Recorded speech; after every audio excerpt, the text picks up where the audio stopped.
First Lady Michelle Obama heads to Atlanta today to deliver the commencement speech at Spelman College.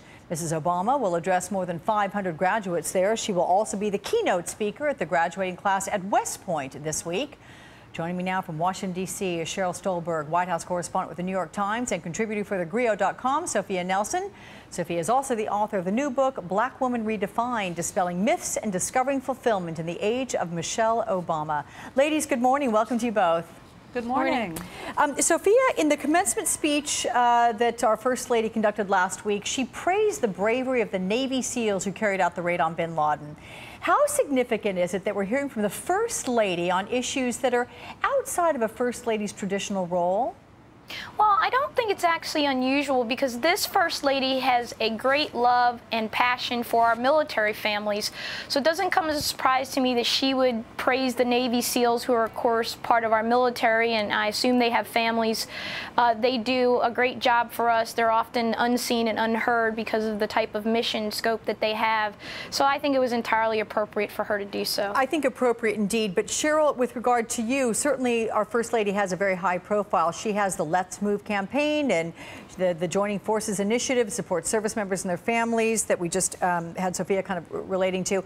But how else does she go against the traditional role of the First Lady, which is not necessarily so stepping out on the front lines like this, save perhaps attributable to Hillary Clinton? Well, Michelle Obama has carved out a really unique place for herself as First Lady. First of all, she's the epitome of the working mom, right? She's got two young daughters, and we haven't seen that in the White House for a long time.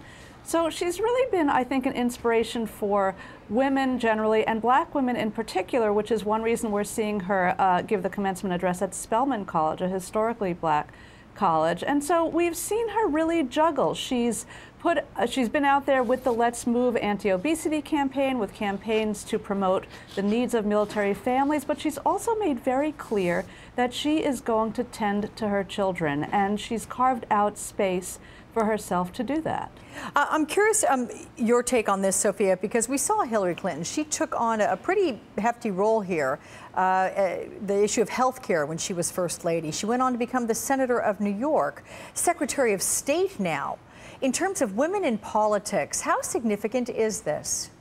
Well, Hillary Clinton was the first baby boomer First Lady. She was also the first Lady to have advanced degrees and to be accomplished in her own right. And she took a beating for that, which I think was unfair. And let's not forget, she had a young daughter of 12 years old also when she became First Lady of the United States back in 1992. Can I just interrupt and ask you, do you think the reason she took a beating for this, Sophia, was because it was a novel concept? I remember people talking about how, well, what's happening are Bill and Hillary Clinton having pillow talk and discussing health care, and it was just, it was a new thing to have such a weighty piece, a weighty project, if you will, for a First Lady. Well, was that what it was? It was a generational shift. We were used to traditional First Ladies like Barbara Bush and Betty Ford and Nancy Reagan, and then this young baby boomer comes on the scene, and she's, you know, she's tough in her own right. She's smart, she's accomplished, she has an opinion, she has a mind, and she's a mom and a wife. We weren't used to seeing that just yet. And your take on the same thing, Cheryl, what do you think it is about Hillary Clinton? That was she somebody who paved the way for Michelle Obama to do what she's doing? I think Hillary Clinton broke the mold and paved the way for a lot of women in politics on many levels, and one could say she paved the way even for Sarah Palin, right? Should Sarah Palin decide to run for president. She did break the mold. She was smart, independent, and I think the American people maybe were a little bit uneasy because it was kind of a 2-for-1, and people stepped back and they said, well, hey, we haven't really elected her to anything, and of course she tried something very ambitious and it failed spectacularly. Now, had it succeeded, perhaps we would be having a different story.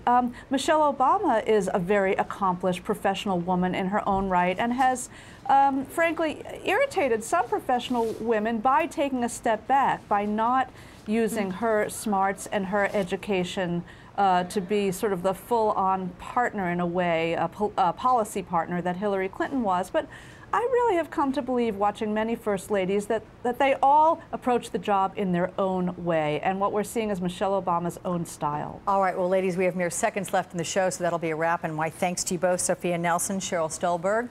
And as I just said, everyone, that is a wrap of our live MSNBC Sunday coverage. I'm Alex Witt. We'll have more breaking news, headlines, and updates for you as they happen. Another one in about 30 minutes. Make it a good one.